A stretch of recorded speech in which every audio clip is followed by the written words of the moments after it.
கிறிஸ்துவுக்குள் பிரியமுள்ள சகோதர சகோதரிகளே, பலன் தரும் தேவன் எபிசோட் 1178 கர்த்தரை துதிக்கிறேன், மகிமைப்படுத்துகிறேன்.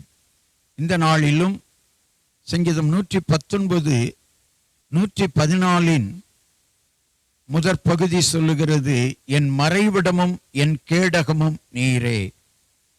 இரண்டாவது பகுதி, உம்முடைய வசனத்திற்கு காத்திருக்கிறேன். என் மறைவிடமும் என் கேடகமும் நீரே, உம்முடைய வசனத்துக்கு காத்திருக்கிறேன். என் மறைவிடம், இந்த உலகத்திலே புகலிடமாய் யாரும் இருக்க முடியாது. ஒரு காலகட்டங்களிலே புகலிடம் மறைவிடமாய் நமக்கு இருக்கிறவர்கள் எதிரிடமாய் மாறிவிடுவார்கள். நமக்கு ஆபத்து வருகிற பொழுது நம்மை விட்டு போய்விடுவார்கள். ஆனால் கர்த்தர் நமக்கு மறைவிடமும், கேடகம் என்றால் பாதுகாப்பு, நமக்கு பாதுகாப்பாகவும் அவர் தான் இருக்க முடியும். நீங்கள் மனிதர்களை மறைவிடமாய் கேடகமாய் நம்பினீர்கள், ஆனால் ஒரு காலத்திலே அவர்கள் உங்களை விட்டு போய்விடுகிற பொழுது நீங்கள் தவிக்க வேண்டிய, தத்தளிக்க வேண்டிய சூழ்நிலை வந்துவிடும். எனவே மறைவிடமாம் கர்த்தரிடத்தில் வாருங்கள்.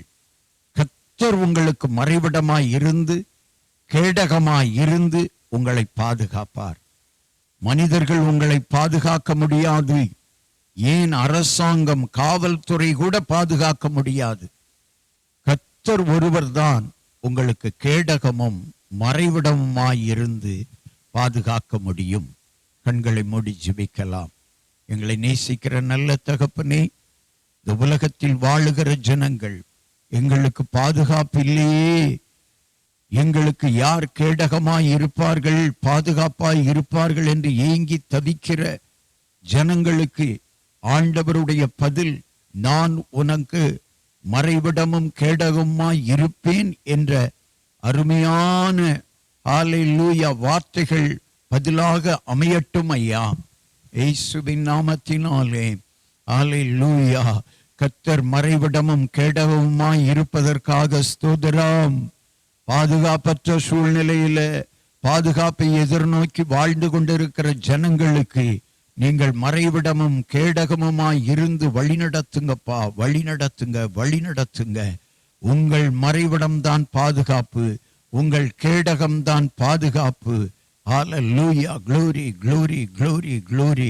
ஆபிரகாமுக்கு கேடகமாய் இருந்து வழிநடத்தின தேவன் உம்முடைய பிள்ளைகளுக்கும் கேடகமாய் மறைவிடமாய் இருந்து வழிநடத்தும்படியாக ஜெபிக்கிறேன். ஆசீர்வதியும். இயேசு கிறிஸ்துவின் நாமத்தில் ஜெபிக்கிறேன் பிதாவே. ஆமென்.